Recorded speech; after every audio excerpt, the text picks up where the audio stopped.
विद्यार्थियों, BA first year के लिए आधुनिक हिंदी काव्य जो है उसमें अयोध्या सिंह उपाध्याय की कविता इस सब्जेक्ट में सिलेक्ट की गई है, हिंदी भाषा।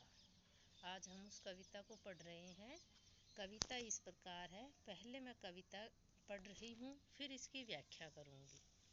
पढ़ने लगती है पीयूष की शिर पर धारा, हो जाता है रुचिर ज्योति में लोचन तारा।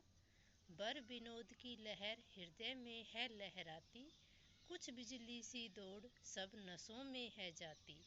आते ही मुख पर अति सुखद जिसका पावन नाम ही, 21 कोटि जन पूजिता हिंदी भाषा है वही। कवि कहना चाहता है हिंदी भाषा की महत्ता के विषय में। कवि कह रहा है, पढ़ने लगती है पीयूष की शिर पर धारा। जब हम हिंदी भाषा को पढ़ते हैं, सुनते हैं, तो कुछ ऐसा एहसास होता है जैसे कि अमृत की धारा सिर पर गिर रही हो। यानी कि जो हिंदी भाषा है अमृत के समान कल्याणकारी है, मधुर है। हो जाता है रुचिर ज्योति में लोचन तारा। और जब हिंदी भाषा को सुनते हैं तो मन रुचिर हो जाता है, प्रसन्न हो जाता है। और आँख लोचन तारा, आँख का जो तारा है वह प्रकाशित हो जाता है। बर विनोद की लहर हृदय में है लहराती।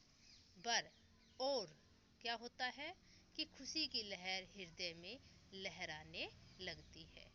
कुछ बिजली सी दौड़ सब नसों में है जाती। जैसे बिजली जो है उजाले से प्रकाश करती है, ठीक ऐसे ही हिंदी भाषा को सुनते ही हमारे शरीर में, हमारी नाड़ियों में, नसों में ऐसा एहसास होता है जैसे कि वो प्रकाशित हो गई हो, यानी ऊर्जावान एहसास होता है। आते ही मुख पर अति सुखद जिसका पावन नाम ही। कवि कह रहा है कौन, यानी हिंदी भाषा। जिस हिंदी भाषा का सुखद पावन नाम जो है मुख पर आते ही क्या होता है, 21 कोटि जन पूजिता हिंदी भाषा है वही। कह रहा है 21 करोड़ जन यानी जनता जिस पूजती है वह हिंदी भाषा है। जिस हिंदी भाषा का मुख पर नाम आते ही मुख भी पावन हो जाता है। धन्यवाद। आज एक ही पद्यांश की व्याख्या करवा रही हूँ। आगे फिर हम बाकी की कविता की व्याख्या अगले एपिसोड में करेंगे।